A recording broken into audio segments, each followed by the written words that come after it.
तो माफिया को मिट्टी में मिलाने का प्लान, निपटेगा अतीक का खानदान। नमस्कार, आपके साथ मैं हूं लावनी विनीत और एक बार फिर से आपके बीच उपस्थित हूं। बहुत विशेष प्रस्तुति आज की हो रही है। ये विशेष इसलिए है क्योंकि आपको याद होगा कि मुख्यमंत्री योगी आदित्यनाथ ने माफियाओं को मिट्टी में मिलाने का संकल्प लिया था। एक तरफ संकल्प है, दूसरी तरफ सियासत है। संकल्प के तहत लगातार अतीक अहमद और उनके गुर्गों का खात्मा हो रहा है। उमेश पाल हत्याकांड में जिस तरीके से एक पूरी कहानी रची गई फिल्मी स्टाइल में, उसी स्टाइल में अब अपराधियों का खात्मा भी सरकार और प्रशासन के माध्यम से शुरू हो गया।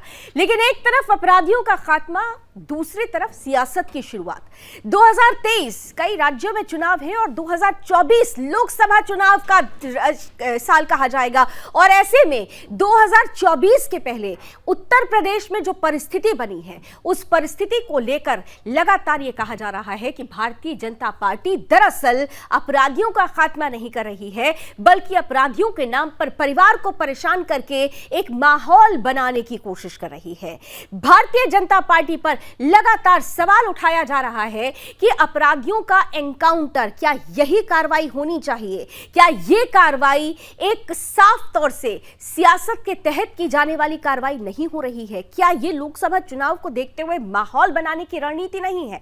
दूसरी तरफ समाजवादी पार्टी और बसपा यह आरोप भारतीय जनता पार्टी पर तो लगा रही है, लेकिन खुद भारतीय जनता पार्टी के अलग अगर देखें विपक्षी पार्टियों के लिए, तो बसपा के लिए शाइस्ता परवीन, जिस पर आज 25,000 का इनाम भी घोषित कर दिया गया है, शाइस्ता परवीन बसपा के लिए गले की फांस बन चुकी है। क्योंकि ज्यादा दिन नहीं बीते, जनवरी में ही बसपा ज्वाइन की, फरवरी में उमेश पाल की हत्या हो जाती है और अब इस हत्याकांड यानी 24 फरवरी से ठीक 5 दिन पहले का एक वीडियो सामने आता है, जिसमें शार्प शूटर्स के साथ शाइस्ता परवीन की मौजूदगी नजर आती है। और ऐसे में सरकार की तरफ से शाइस्ता पर एक बड़ा इनाम घोषित किया जाना, पुलिस की तरफ से बड़ा इनाम घोषित किया जाना, बसपा पर भी एक सवाल खड़ा कर रहा है कि क्या बसपा में अपराधियों के लिए एक सेफ जोन है, और अगर ऐसी परिस्थिति है तो इस परिस्थिति से कैसे पार पाया जा सकता है? तो संकल्प और सियासत के बीच आज होने वाली है ये बहस। तमाम तरीके के प्रश्न होंगे। इन प्रश्नों का जवाब देने के लिए हमारे साथ कुछ ही देर में आज का पैनल भी जुड़ेगा। लेकिन सबसे पहले आइए देख लीजिए कि प्रयागराज के उमेश पाल हत्याकांड में 24 फरवरी से लेकर आज 12 मार्च तक के बीच में क्या बड़ी कार्रवाई हुई और कितने पर्दे परत दर परत खुलते रहे।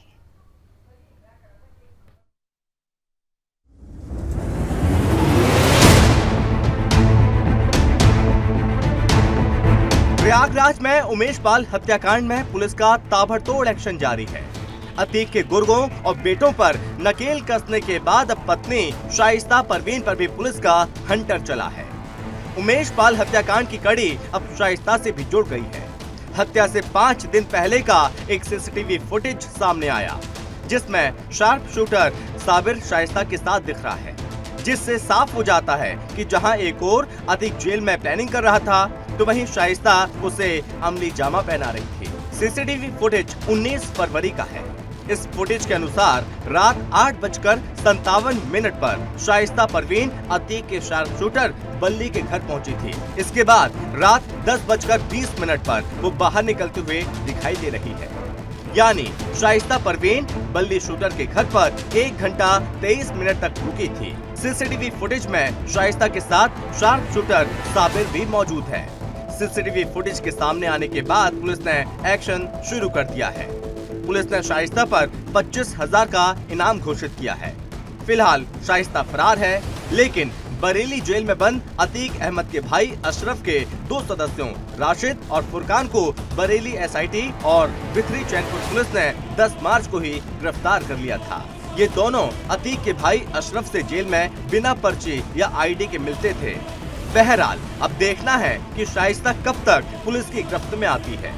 Bureau report, Sudarshan news.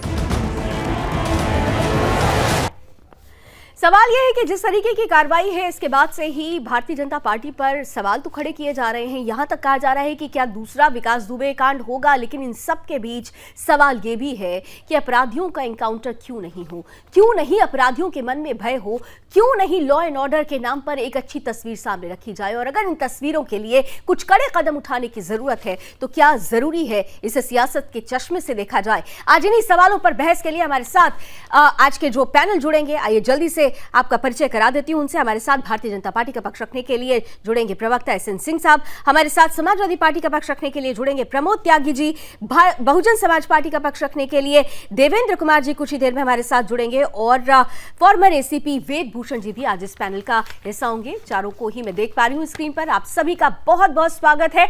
और मैं सबसे पहले हमारे साथ एसएन सिंह साहब हैं। एसएन सिंह साहब भारतीय जनता पार्टी का पक्ष रखने वाले हैं। सिंह साहब, अभी बड़े जिस तरीके से कार्रवाई हो रही है, इस कार्रवाई को लेकर आपने संकल्प किया, मुख्यमंत्री संकल्प करते हैं माफिया को मिट्टी में मिलाने का और उस संकल्प के आधार पर कार्रवाई भी होती है, लेकिन इसी कार्रवाई को सवालों के घेरे में खड़ा कर दिया जाता है और कहा जा रहा है कि ये सब कुछ आप लोग दरअसल माहौल बनाने के लिए कर रहे हैं। लोकसभा चुनाव आने वाला है, इसलिए ये माहौल बनाया जा रहा है। अगर इतना ही लॉ एंड ऑर्डर की आप लोगों को चिंता थी तो फिर तो ये मर्डर दिन दहाड़े होना ही नहीं चाहिए था, पुलिस का खौफ ही नहीं होना चाहिए था, लेकिन नहीं था। बहुत अच्छा सवाल आपका है और निश्चित तौर पे अगर ऐसे आरोप भारतीय जनता पार्टी पे लगता है कि वो कानून का राज स्थापित कर रहे हैं, वो अपराधियों पे कार्रवाई कर रहे हैं और लगभग एक कार्यकाल बीत गया, दूसरे कार्यकाल में भी 1 साल पूरे हो गए, अपराधियों पे अगर कठोर कार्रवाई करके भारतीय जनता पार्टी माहौल बना रही है, अगर ऐसा मैसेज जा रहा है कि चुनाव के लिए ऐसा कार्य कर रहे हैं, तो मुझे लग रहा है कि सतत प्रणाम करते हैं ऐसे लोगों को और 100 बार ऐसे कार्य करेंगे। अगर इसके नाते प्रदेश का माहौल बनता है, इसके नाते अगर चुनाव का माहौल बनता है, तो मैं तो कहता हूं ये अच्छी बात है लावनी जी, क्योंकि प्रदेश की जनता ने इसी नाते तो हमको चुना था। सबसे बड़ी समस्या उत्तर प्रदेश में क्या थी? कानून व्यवस्था की थी, लॉ एंड ऑर्डर अच्छा नहीं था। 2013 में 1600 घटनाएं हो जाती हैं एक वर्ष में, कई सौ मकाने कब्जा हो जाते हैं, 365 दिन में से 200 दिन कर्फ्यू लग जाता है, अपहरणवाद की राजनीति चलती है, जातिवाद की राजनीति चलती है, दिन दहाड़े बहनों को मेरठ और मुजफ्फरनगर मऊ में उठा लिए जाते हैं। मुझे लगता है अगर इसको समाप्त करके एक भयमुक्त समाज की स्थापना भारतीय जनता पार्टी कर रही है और शासन और अनुशासन को अगर स्थापित कर रही है और इसका आरोप हम पे लग रहा है तो लगना चाहिए।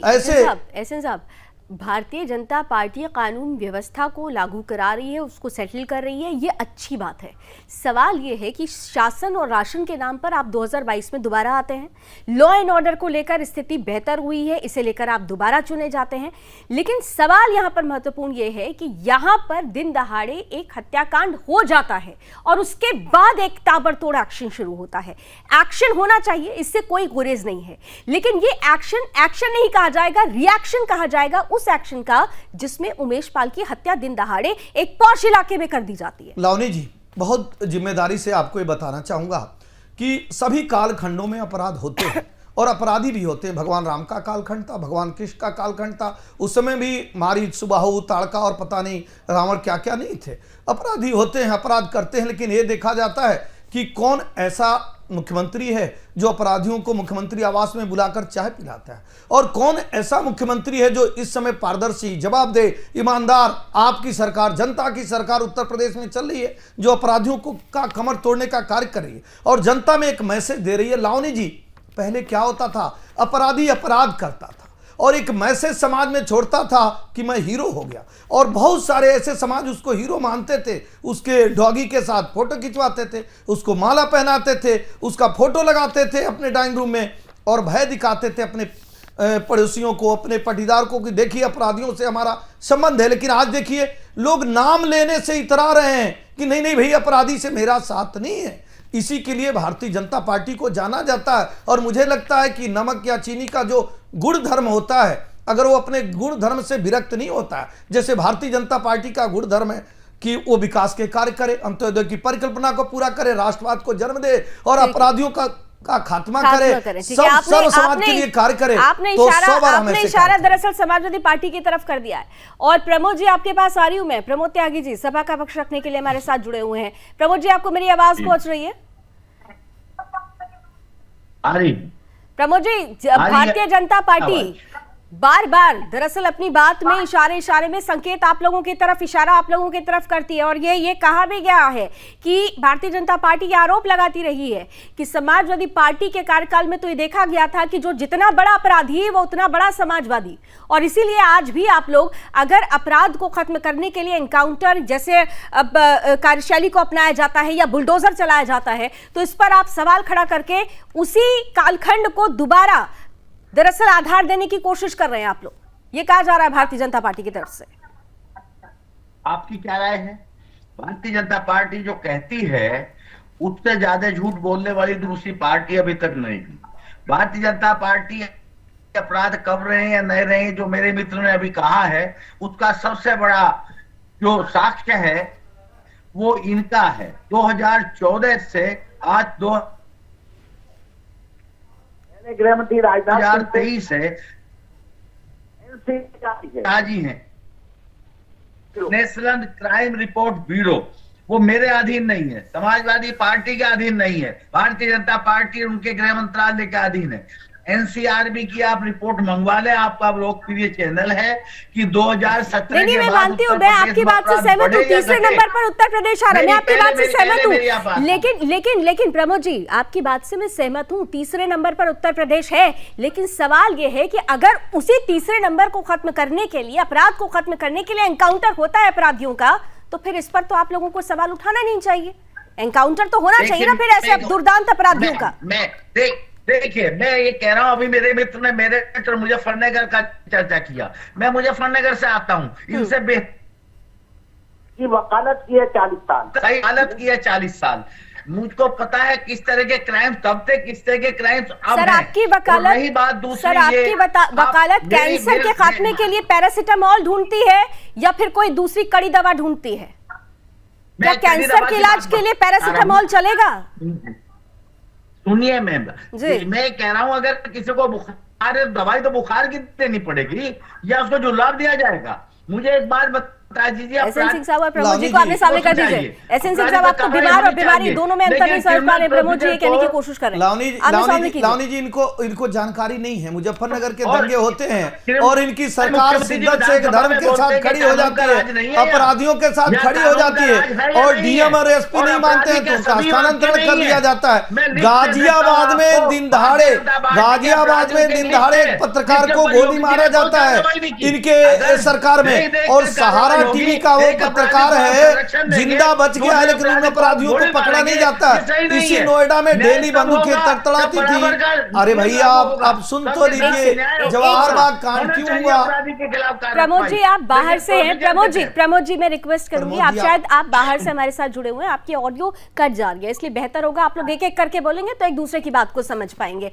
अब 20 सेकंड पहले जल्दी से एसएन सिंह साहब आप कंप्लीट कीजिए, फिर प्रमोद जी मैं आ रही हूँ आपके पास। प्रमोद जी देखिए, हम भी जल्दी से 20 बात करते हैं। प्रमोद जी, आपको समझना होगा कि पहले मऊ में दंगे होते हैं और सरकार आपकी रहती है। 5 दिन सरकार के नाक के नीचे धारा 144 लगा रहता है, तो 500 बंदूकों के साथ 27 लोगों की हत्या होती है। पहले दिन नहीं, 5 दिन में होता है। सरकार क्यों नहीं जगती है? मुजफ्फरनगर का दंगा होता है, एक धर्म के लोगों को छोड़ दिया जाता है, दूसरे धर्म को गिरफ्तार किया जाता है, 64 लोग मर जाते हैं। जवाहर बाग कांड हो जाता है मथुरा में, 27 लोग मारे जाते हैं। ये ऐसी सरकार है भारतीय जनता पार्टी की, जहां धर्म जात क्षेत्र देखकर कार्य नहीं होता। विश्वास करिए, अपराधियों को हम हटा रहे हैं, देखकर नहीं अपराध खत्म किया जा रहा है। प्रमोद जी जल्दी से जवाब दीजिए, फिर बाकी के 2 मेहमानों के पास जाऊंगी। मैं ये जी कह रहा हूं, आपने मुजफ्फरनगर के विरुद्ध उन लोगों ने एफआईआर कराई थी, एक समाज के लोगों ने, उन्हीं को गिरफ्तार किया जाएगा। जिनके खिलाफ नामजद एफआईआर होगी वो ये अरेस्ट किए जाएंगे, या XYZ कोई अरेस्ट हो जाता है। मेरे मित्र को शायद कानून की जानकारी नहीं है। अरे भैया, 302 हुआ था,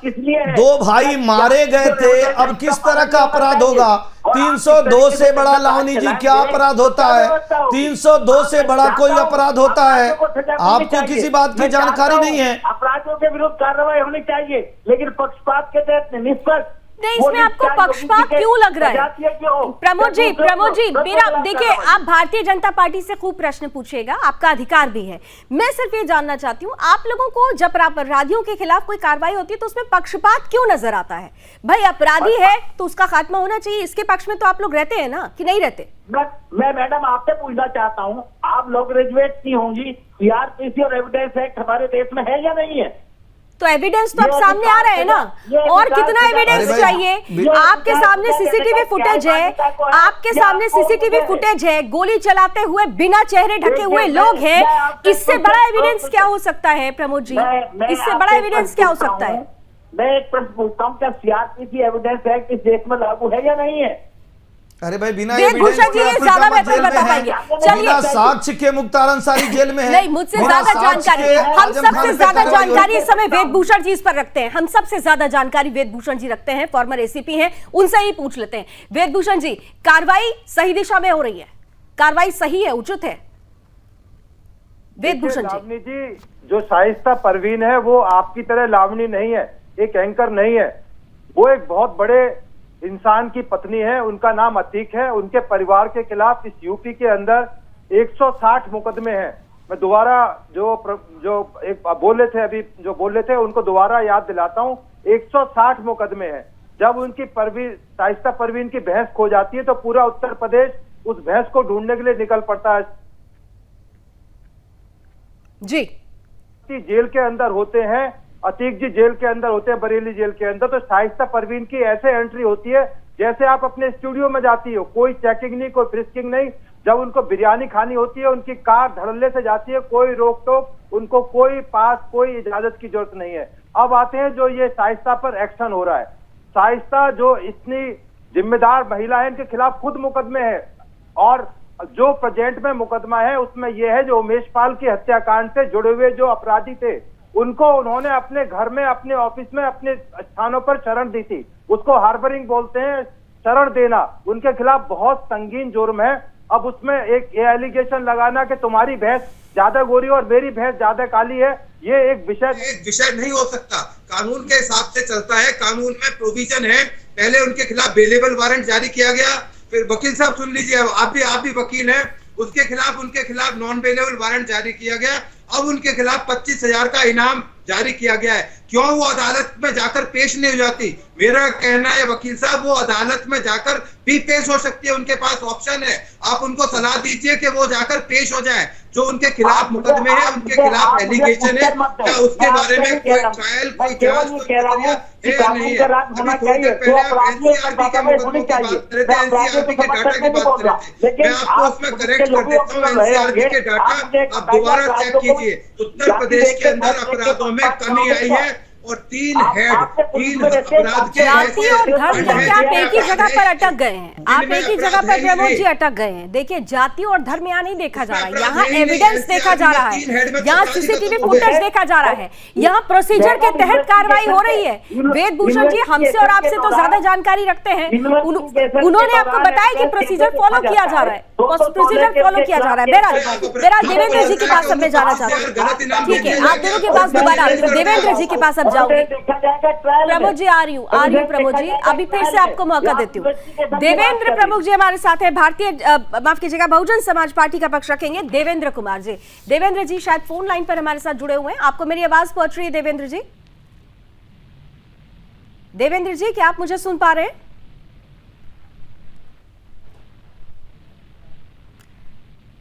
शायद देवेंद्र जी हमारे साथ अभी नहीं जुड़े हुए। देवेंद्र जी के पास में दोबारा जाएंगे, क्योंकि बहुजन समाज पार्टी और खास तौर से शाइस्ता परवीन की अगर बात की जाए, एहसन सिंह साहब, शाइस्ता परवीन ने अभी जनवरी में ही बीएसपी ज्वाइन की थी। हालांकि जब उन्होंने बीएसपी ज्वाइन की तो बड़ी चर्चा थी कि अतीक और मायावती ये 2 ध्रुव हैं, कैसे एक साथ हो सकते हैं। बहुत सारे ऐसे बीता इतिहास है जो 2 ध्रुव दिखाता है, लेकिन सियासत में सब कुछ जायज है।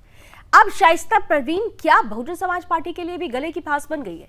क्योंकि अगर उनको निकालते हैं तो जिस मुस्लिम वोट बैंक के लिए बहुजन समाज पार्टी ने उनको एंट्री दी थी, उनकी नाराजगी, और अगर रखते हैं तो फिर जो परिस्थिति है उसमें भी बहुजन समाज पार्टी को नुकसान। देखिए, एसएन साहब। 2017 से पहले जो उत्तर प्रदेश का इतिहास आप देखेंगे, कल्याण सिंह साहब के सरकार को छोड़ दीजिए, तो तमाम ऐसी पार्टियां थी जो अपराधियों के दम पर सरकार बनाती थी।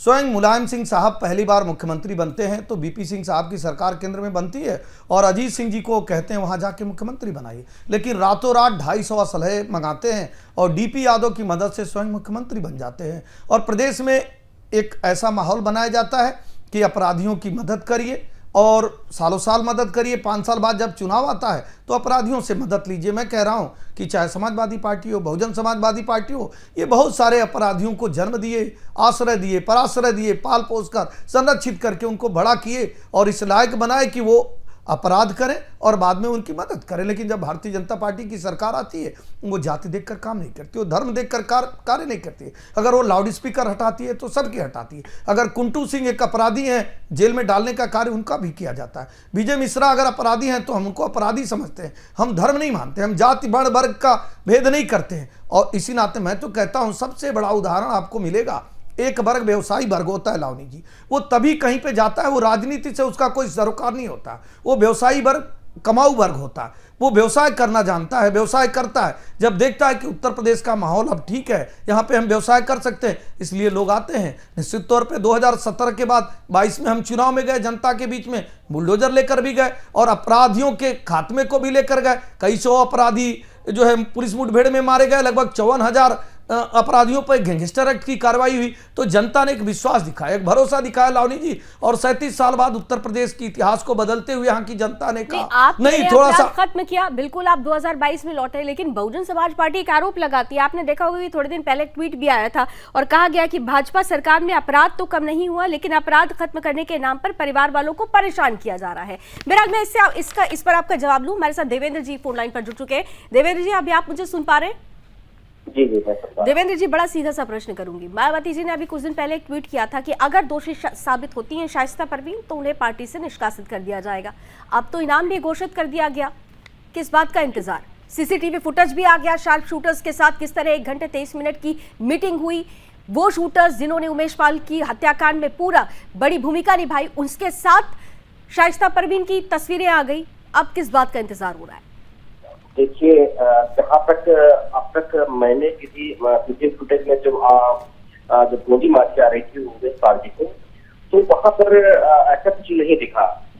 और दूसरी बात रही कि अगर कोई अपराधी है तो हमारी पार्टी, हमारे चीफ नेतृत्व के द्वारा किसी भी अपराधी का कभी भी सपोर्ट नहीं किया जाता है। ठीक है, अगर वो अपराधी पाई जाती है, एक कानून व्यवस्था है भारतवर्ष के अंदर, तो उस कानून व्यवस्था के तहत बिल्कुल सजा मिलनी चाहिए, किसी भी अपराधी को नहीं रखा जाना चाहिए। ये मैं इसके पक्ष में नहीं, बिल्कुल नहीं है मेरी पार्टी। देवेंद्र जी, आपने असद का नाम लिया, लेकिन जो फुटेज वायरल हो रही है, और मुझे पता है कि वो फुटेज आपने भी जरूर देखी होगी, उस फुटेज में 8:57 पर शाइस्ता परवीन शार्प शूटर बल्ली के घर पहुंचते हैं और बल्ली इस पूरे हत्याकांड में इन्वॉल्व है। गोली चलाते हुए उसका चेहरा सामने है। शाइस्ता परवीन बल्ली के घर पर क्यों पहुंची हुई थी? क्या आप लोगों ने जानकारी जुटाने की कोशिश की? क्योंकि आपने तो शाइस्ता परवीन को अपना मेयर कैंडिडेट के रूप में सामने रखा है, तो ये तो फिर पार्टी की रिस्पॉन्सिबिलिटी होती है ना कि पूरी बातें पता करें। अगर अपराध में जो संलिप्त पाई जाती है तो उनको बिल्कुल सजा मिलनी चाहिए। अभी आप अगर लगा रहे हैं, सरकार तो ताबड़तोड़ कार्रवाई कर रही है, उन्होंने 25,000 का इनाम घोषित कर दिया। बिल्कुल। और आप एक अगर लगा रहे हैं, दूसरा मैं अगर से सवाल पूछ लेती हूँ कि अगर शाइस्ता परवीन इस पूरे मामले में इन्वॉल्व नहीं है तो फिर तो शाइस्ता को अंडरग्राउंड होने की जरूरत ही नहीं थी। सामने आकर कानून का सहारा लेते हुए इस पूरी लड़ाई में उतरना चाहिए था, मुंह नहीं छिपाना चाहिए था। देखिए, वर्तमान समय में जो सरकार की कार्यशैली है, ठीक है, कानून बना हुआ है, कोर्ट बना हुआ है, कचहरी बना हुआ है, जो दोषी पाया जाए उनके खिलाफ बिल्कुल उनके खिलाफ कार्रवाई होनी चाहिए। ठीक है, हम फिर एक बात दोबारा अपना पुनः रिपीट कर रहे हैं कि किसी भी अपराधी को नहीं बख्शा जाना चाहिए, लेकिन कानून बना हुआ है, कुछ तो उसकी जांच होनी चाहिए। अगर अपराधी पाई जाती है तो मेरी पार्टी से भी निष्कासित किया जाएगा, पूरी जिम्मेदारी के साथ मैं बात कर रहा हूँ, और उनको सजा भी मिलनी चाहिए। तो कानून के मुताबिक ही तो कार्रवाई हो रही है, तब भी आप लोग सरकार पर आरोप लगा रहे हैं कि भाई अपराध कम नहीं हुआ, आप परिवार को परेशान कर रहे हैं। मेरा सरकार पर कोई आरोप नहीं है मेरी तरफ से। अगर वो दोषी पाई जाती है तो बिल्कुल उनको सजा मिलनी चाहिए। और अब कितना और इंतजार करेंगे देवेंद्र जी? अच्छा, कितना और इंतजार करेंगे? अभी कि हमको इंतजार करने की जरूरत नहीं, जब यानी ठीक है, ठीक है, 10 सेकंड है। एहसन साहब, यानी कि बहुजन समाज पार्टी में अपराधी सेफ हैं, आप लोग यही कह रहे थे। जल्दी से 10 सेकंड। देखिए लावनी जी, बहुजन समाजवादी पार्टी के प्रवक्ता यहाँ पे बैठे हैं और वो अपनी बातों को अपने हिसाब से रखे, लेकिन मैं कहूँगा ये भारतीय जनता पार्टी की सरकार है, जनता की सरकार है, आपकी सरकार है, पारदर्शी सरकार है, ईमानदार सरकार है और जवाबदेही हमारी और बहुत जिम्मेदारी से आपके जिम्मेदार चैनल पे बात कर रहा हूँ। कोई जाति नहीं, कोई धर्म नहीं, कोई क्षेत्र नहीं, कोई वर्ग नहीं, कोई बल नहीं, जो अपराधी है वो अपराधी है और उसके खिलाफ कठोर कार्रवाई होगी। यही दंड का विधान ऐसा ही खात्मा होना चाहिए, तभी अपराध खत्म होगा। जल्दी से सर 20 सेकंड। लावनी जी, अब इन राजनीतिक पार्टियों की अपनी मजबूरी हो सकती है, परंतु जब शरीर का कोई अंग घाव कैंसर बनने लगे तो उस अंग को काट देना जरूरी है। यूपी पुलिस का सिपाही एनकाउंटर के अंदर उमेश पाल के अंदर मर जाए, दूसरा सिपाही इंजर्ड हो जाए, उसके लिए कानून की बात नहीं है। जो इनके एनकाउंटर किए जा रहे हैं, घाव को ठीक, कैंसर को रोका जा रहा है। बिल्कुल, ऐसे घाव को नासूर बनने से पहले खत्म करना चाहिए। यूपी पुलिस से काम कर रही है। चलिए, बहुत बहुत धन्यवाद, बहुत बहुत धन्यवाद आप सभी का। समय की कुछ सीमाएं, आई एम सॉरी वेद जी, आपको बीच में इंटरप्ट कर रही हूं, बट समय की कुछ सीमाएं हैं। ये मुद्दा यहाँ खत्म नहीं होगा। मुद्दा इसलिए भी गर्म होने वाला है क्योंकि अब लोकसभा चुनाव है और इस चुनाव में इस मुद्दे को किस तरीके से सियासतदान अपनी अपनी कटोरी में फिट करते हैं, ये देखना बहुत दिलचस्प होगा। लेकिन इतना जरूर है, अपराध और अपराधियों दोनों का खात्मा होना चाहिए, क्योंकि अपराध और अपराधियों के खात्मे के बाद ही देश, राज्य, समाज, हम और आप सभी सुरक्षित होंगे। एक बार फिर से सभी मेहमानों का बहुत बहुत धन्यवाद। अभी बस इतना ही। देश और दुनिया की तमाम खबरों के लिए आप जुड़े रहिए सुदर्शन न्यूज के साथ। जय हिंद।